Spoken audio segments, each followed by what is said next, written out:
need some headphones too. Okay. Okay.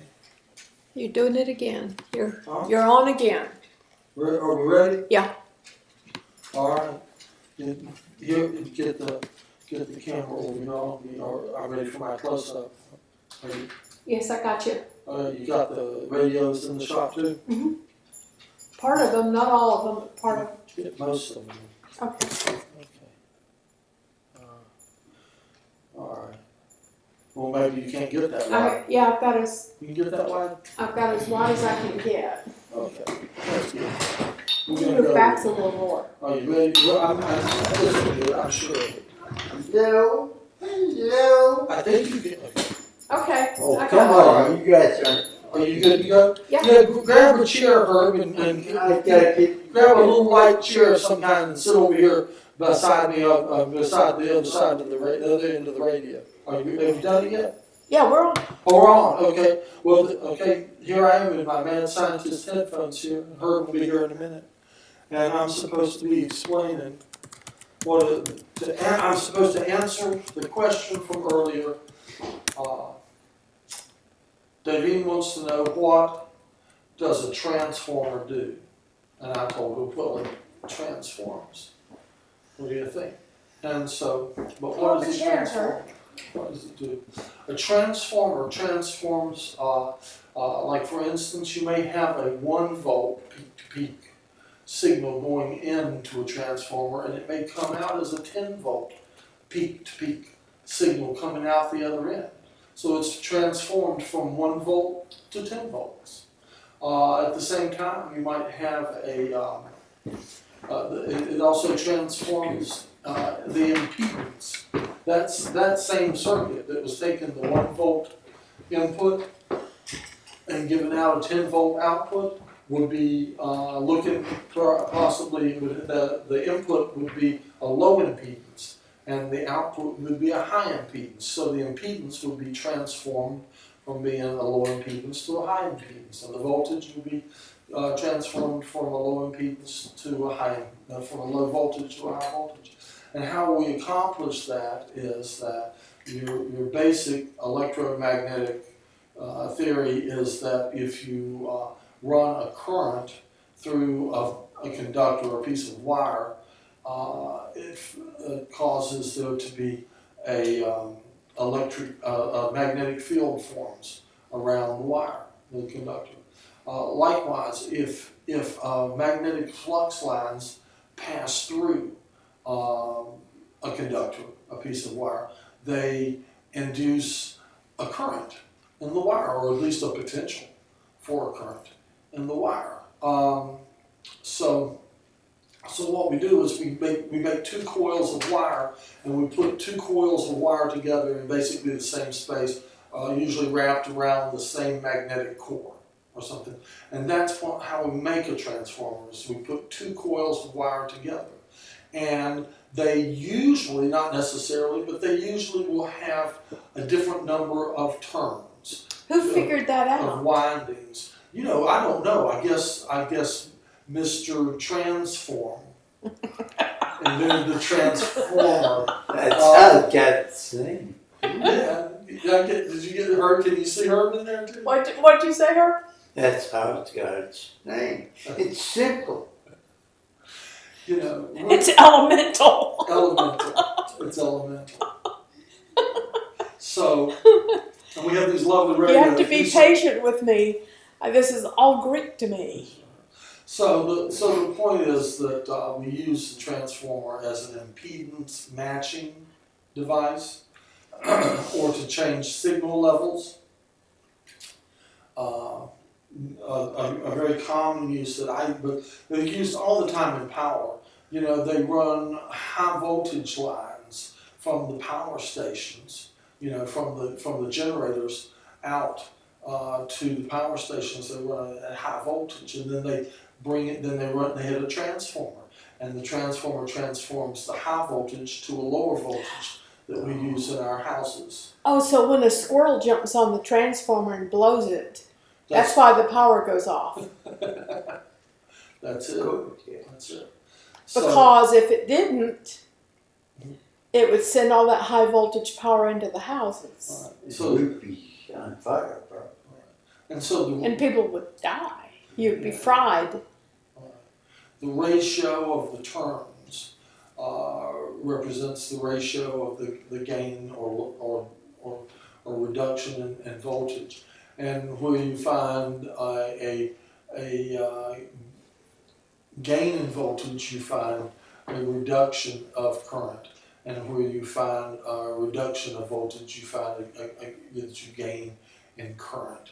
So that's why they use high voltage to send the electricity over long lines, because at high voltages they don't need to move that much current through the wire. So the resistance of the wire is more negligible since there's not that much current moving through it.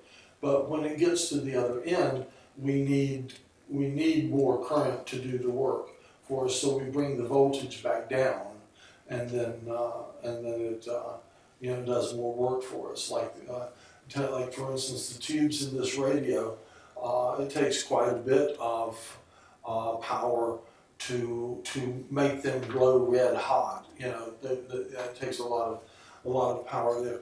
But they're only running at 6 volts, but the current is high. You see, and so there's a lot of current running through those filaments that makes them hot.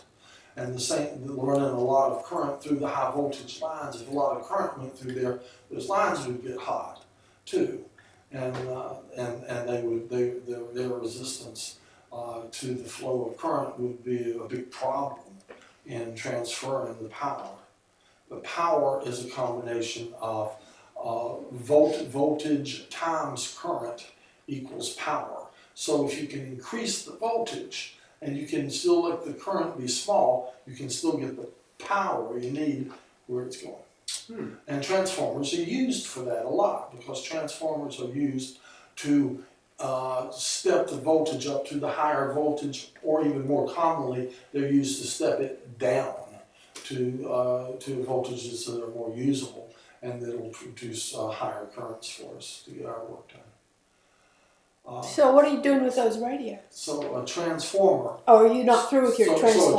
Just as a quick, a brief review, a transformer is 2 coils of wire in close proximity to one another, and often, not necessarily, but often, there are 2 coils of wire, usually at different ratios of turns. Like one may have 100 turns and another one may have 1,000 windings of wire, and they'll transform the voltage from one to the next, and the impedance from one to the next.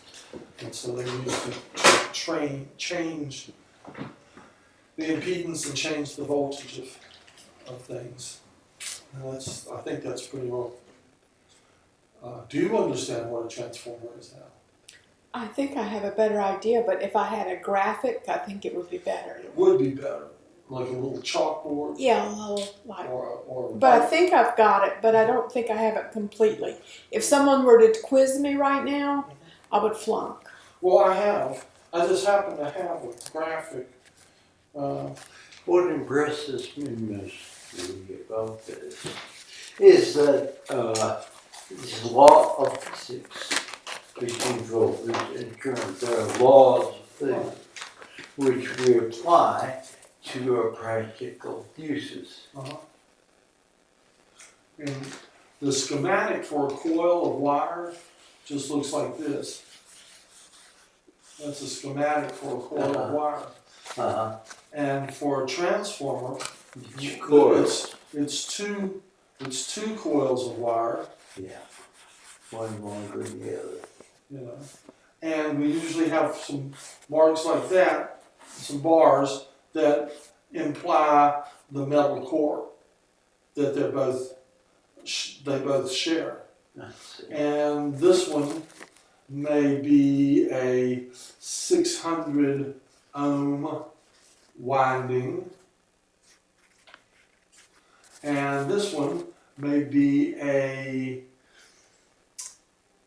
60 1,000 ohm winding coming out there. So it's transformed from 600 ohms to 60,000 ohms. That's K. So is the electricity being conducted through that metal in the center? This coil, when a signal comes through this wire, it sets up a magnetic field on this coil, and these magnetic flux lines cut through these and set up a magnetic field in that. However, these electrons do not move through there. Okay. So it's the magnetic field that's. It makes a magnetic field, and that magnetic field cuts through these, causing a current then to move through there. Now I really want to know who figured that out. I should know, but I'm not good anymore at. I can't say names. Well, isn't that fascinating that someone figured that out? Who was the guy who Fascinating. Was it Tesla? No, it's before Tesla. It's I can't say the guy's name. He was famous, and he went around and he did his little dog and pony show. He did, like people came to see him speak. He was famous, and he would have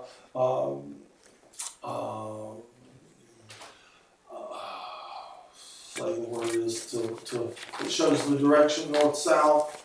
Compass. He had like a compass, And he could lay the compass down there, and he'd have like a little coil of wire, and would have like a little stack that made batteries and stuff, and he could show that he would hook it up, and he could make it, north would suddenly fly over there. Well, that would mystify people. In those days, they had not seen, magnetism created from a wire. That was, pretty magical, and so people got all excited to see that.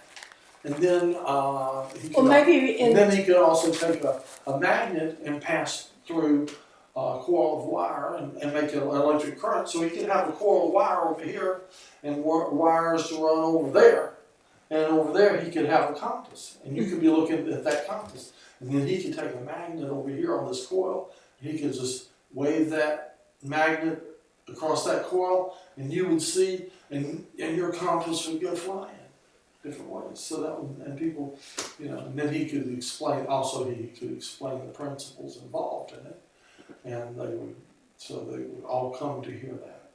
Well, let's do a beginning on the radio, just kind of like a beginning story. Well, you said this is 1920? 24. 1924? I think to begin with radio. What's the name here? Edward Kent.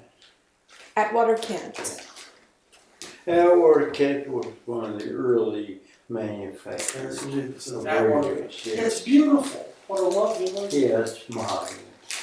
But we're talking about radio.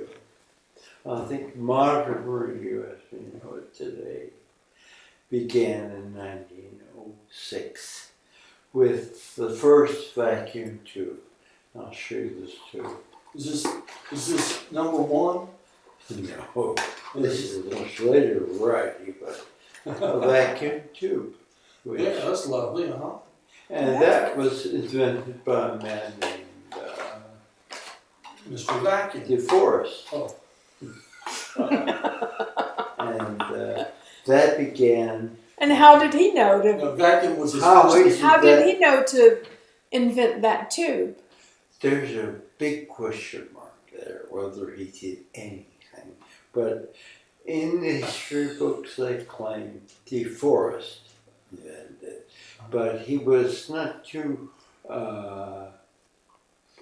He was, shall we say, challenged as far as honesty is concerned, and we're not too sure actually about anything he ever did. But the history books say he invented the tube. What we could do with a vacuum tube is you could magnify, amplify sound tremendously for that. Now radio could actually become a practical tool to transmit sound through wireless. Now, in 1911, another inventor invented what they call regeneration or truth. Feed the sound, the current, through the two organs, and they were magnified each time. That man dramatis named Edwin Armstrong. After that invention, everything was put on hold for World War I. So things really didn't get started again until 1917. Well, what, hold on. So what happened what happened during World War One that things got Became put on hold? used only for military purposes, and the government was afraid of radio research in the private sector because it could be used by an enemy against us. Sort of like data on computers now, like WikiLeaks. cyber terrorism. Look at WikiLeaks. You could have radio terrorism. Look at WikiLeaks. My God. So a lot of that stuff does compare. Well, what do you think about WikiLeaks? I think it's one of the greatest things that's ever come on. It could destroy the secrecy of our government. That makes me feel really good to hear you say that. I'm really glad. And You too, commies. there's just Don't you know you have to have secrets? Government has to have secrets. Just flaming liberals. You just we're flaming liberal anarchists. commies. We're just anarchists. Just No, out and out You should be anarchists. ashamed of I'm yourself. a suspicious person. Me too. And I have very good reason. We just got over the Halliburton War, which was a farce. Oh, And hell, Flaming Halliburton. farce. Hell, Halliburton. Yeah. Yeah. And See, you know, if we had a dispersion of information like we have now, that war could never have been created. Well, ostensibly. you know, there's a basic problem, and that is that I've noticed, and that is that we have hard fought for liberties and things like that, but every generation that comes along, if you're not right on top of it, you'll lose them. And every generation that comes along has to relearn. They're not born knowing that stuff. And it takes half a lifetime or more just to start to get a clue. And so we have to re-educate every generation that comes along.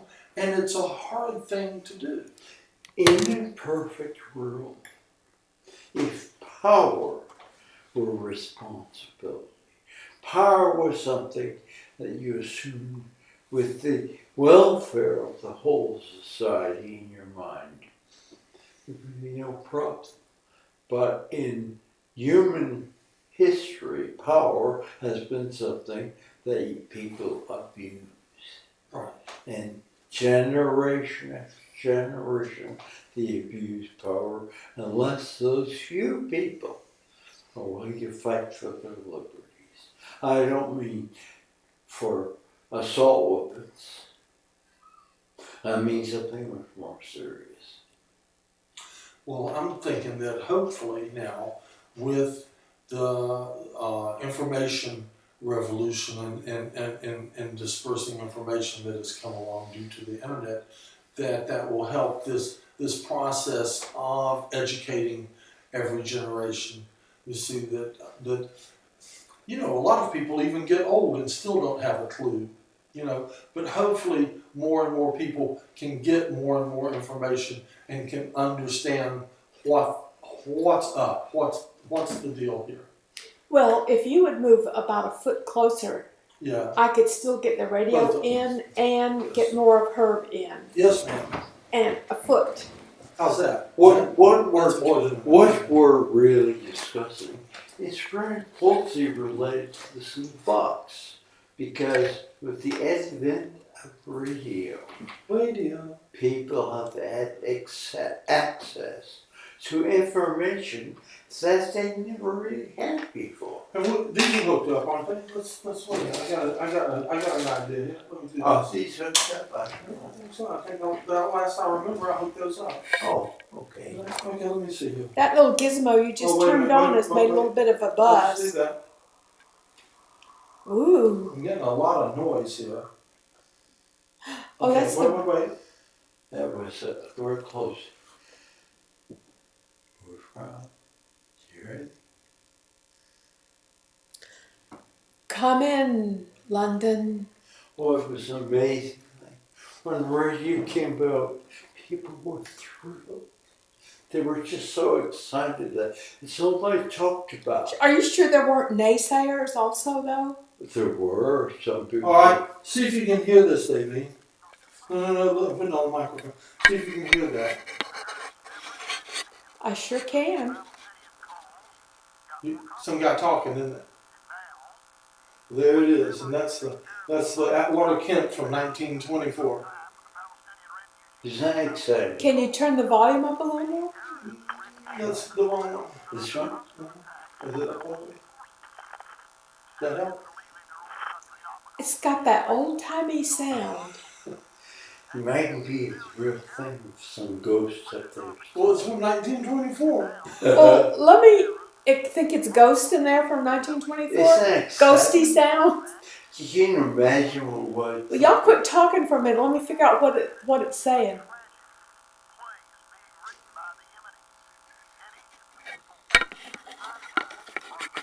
Hang on.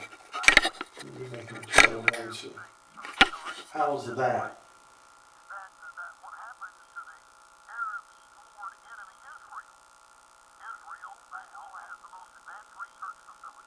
I think it's a preacher. Well, let me see. I think it's a It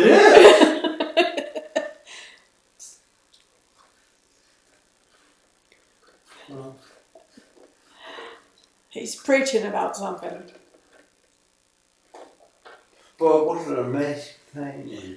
And prior to radio, it took some places in Oregon and the state of Washington as long as 2 weeks to find the outcome of a presidential election.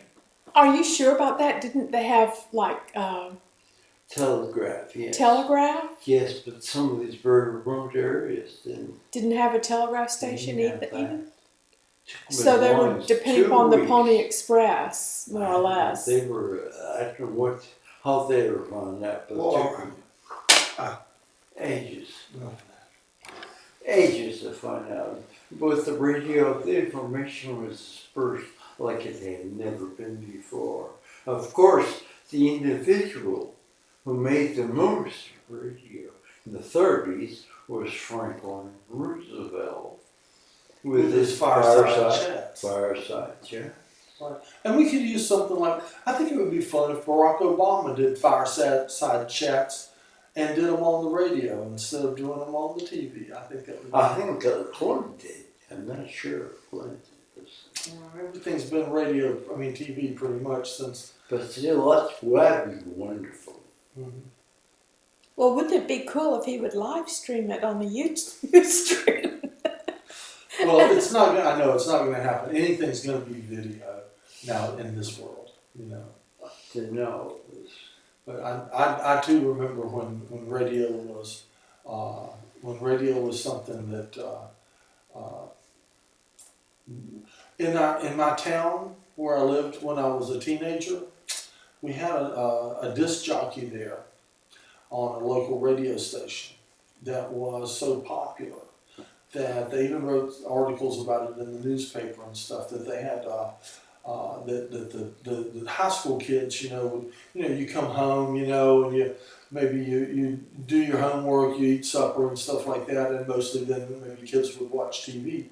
Well, in my group of teenagers during that period of time with this particular DJ in town, we would, come home, do our homework, eat supper, and we would turn on the radio. And the rest of the family might go watch TV, but I would be sitting and listening to the radio And so were my friends, because then we talk about it on the phone and stuff like that, or the next day at school because this DJ was just so crazy. Do you remember Wolfman Jack? I do remember Wolfman Jack, but I remember he was one of those. There was a similar thing going on that where the kids were listening to Wolfman Jack. They weren't watching TV. They were listening to Wolfman Jack. This is Wolfman Jack. Right. Well, you know, I was living in Germany in the early 70s, and he was on the radio over there with Armed Forces Radio. Oh, really? Wolfman Jack, they had him on. Very popular, wasn't he? Yeah. I don't know if he was popular, I just remember the way he talked. The fellow that was the DJ. And we didn't have TV over there, so we only had radio in Germany. The fellow that was the DJ in Winston-Salem was called the Flying Dutchman, and he'd come down from I believe Buffalo, New York, is where he'd been, and then he came down to Winston-Salem. But he was a true radio. There used to be true radio personalities and stuff, you know, and they commanded a huge audience. Well, I don't know if you know it or not, but that little gizmo over there with the lights on, when you turn that on, it makes a. There you go. Now the buzz is gone. I'm sorry. When I was in elementary school, it was Captain Midnight Mm-hmm. and his Secret Squadron. Mm-hmm. I just love that show. Uh-huh. And my mother knew every day if I thought I was at somebody's house, or home, listening to. I had a little code badge, you know, and each episode they would give you a hint as to what was going to happen the next day, and they give you some code numbers, and you use the badge to find out What they were saying. I loved it. By the way, that flashlight sitting over there on the floor. We have a mystery flashlight here. It's on. What? And we can't make it turn off. We don't know how to turn it off. No, turn it off first.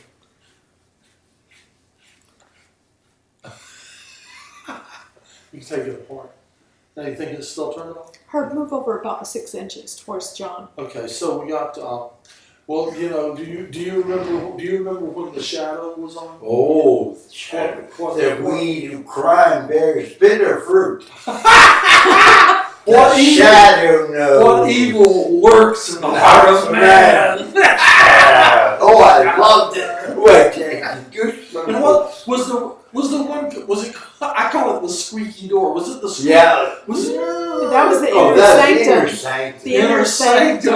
Oh my Squeaky God! door, you know? I looked at that. I'd shake. And the Lone Ranger. Yeah. Oh, But the things like Kemosabe. yeah, some of these shows, some of these radio dramas were so horrible because for instance they could describe a monster.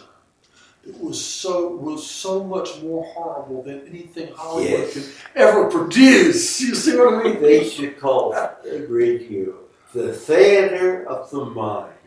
And there's nothing the theater could do with your mind could do better. Oh, it was a great period. And Amos and Andy Oh my was God. radio and moved right into TV. Did you remember seeing Amos and Andy on TV? I do, but I also remember in the early 50s how they would give the Korean War reports. And we would listen to Stella Dallas. Oh yeah. Stella One Dallas. life to live, one man's family. See, I don't know that. I didn't get the Korean War reports and stuff. I was born in 1950. What are you two? And Well, you were too young. So I don't remember those. But I remember like Happy about Duty. 54, thinking, when is that war gonna be over? Why does it keep going on? As a little little girl listening to the radio And then every night they were talking about it. Well, And and I'm then like, there was Vietnam. you know, and that was like 75% of my life at that point had been about this war I was And listening why was to. that war still going on? And then there's Vietnam, and you're going, why is that war still going on? And then there's Iraq, and you're going, why is that war still going on? You know, and all these years and years and years and years, And you know, now we're old people and still saying, why is that war going on? Why is that war still going on? They're making money out of it. That's a That's good why. question for a little girl to Money. be asking. I know. So sometimes I think about what I used to think about whenever I was a kid, and I'm astounded. You were right out. Exactly. And I'm still and I'm asking that same question. And I was a really ignorant army wife in '65, and I'm going like, what the hell is going on with that Vietnam situation? It does not make any sense to me at all. Don't you think we should turn the camera around and have Davine on there with her headphones on some too? Yeah. Can you handle it? Oh yeah. You're a little too close. Yeah, I'm here. Hey. Davine and her headphones. Look at the camera and say, now, why is that war still going on? Why is that war still going on? That's what Why? I don't understand. People are not happy with an 18-room house. They want a 30-room house. Okay, well, gentlemen, we've been on for about 30 minutes Oh, now, you're- so we're- why don't we there. shut it down for Shut part it down. one, and then we'll come back on with more radio information, philosophizing, wondering about what's going on in the world Sky. at a later Yeah, date. do they call that a cathedral? Yeah, 9:30. And basically, this is an old radio show. Yeah. A show about old radios Yeah. and how radios were, at that time, the bicycles of the mind. You have a beautiful one down there. What's that big one down there? What's the year on that? That's 22. 22. Is that an Atwater Kent? No, Freight Axman, that's a better radio. Okay. That's one I'd rather use, but Well, we want to get into all the radios that you have from back then. So no, anyway, Yeah. so this is John Blackwell, the mad scientist. Right there. What's that one that I picked up at the Hamfest that was? It looks like it's built into a square cookie tin. Breadboard, they call them. No, is it Atwater Kent too, or no? Who made that? Well, I work at most of the Okay. breadboards, and then a lot of the breadboards were made by amateurs. No, this is manufactured. It has a. Oh, that was Atwater Kent. Is that Atwater Kent? Who was it? You told the story about they closed the company. They Well, closed Atwater Kent. the company It's down. very interesting. We were signing off, but obviously we're not. In the 30s was a period where people did not feel a sense of responsibility. And Atwater Kent was a very good example. His workers went on strike in his New Jersey plant in 1935. He saw it. He says, I don't need to deal with this. And he locked the door and went off to live the rest of his life in California. Well, in the meantime, all the towns around that plant went broke because economically they were very dependent. But he didn't care. Mhm. And I remember I talked to people who lived there at the time. Of course, they're gone now, but old people, I remember talking to these old who told me about the devastation that occurred when Atwater Kent closed his factory down. Up to then, that factory was producing probably some of the best radios in the world. Of the day. Now, Atwater Kent made a fortune. He was the one who discovered the ignition system of automobiles back in the teens. And that ignition system was with the points, was being used all the way up into the 80s. And like that, they became different. So he was still getting Oh, royalties he off was of getting that. royalties. He was immensely wealthy. So I assume that he's dead by now. Oh, God, yes. He lives to be 120 years old. He's dead. Still be dead. Okay. Well, do you gentlemen want to say good night for the Good radio night. show this Good night? Good night. Happy trails. That's Happy her. trails, good boy. We're signing off. We'll see you later. Well, the discussion We'll be back with some more went radio. all around circles and a lot of interesting things. I just hope my voice is audible on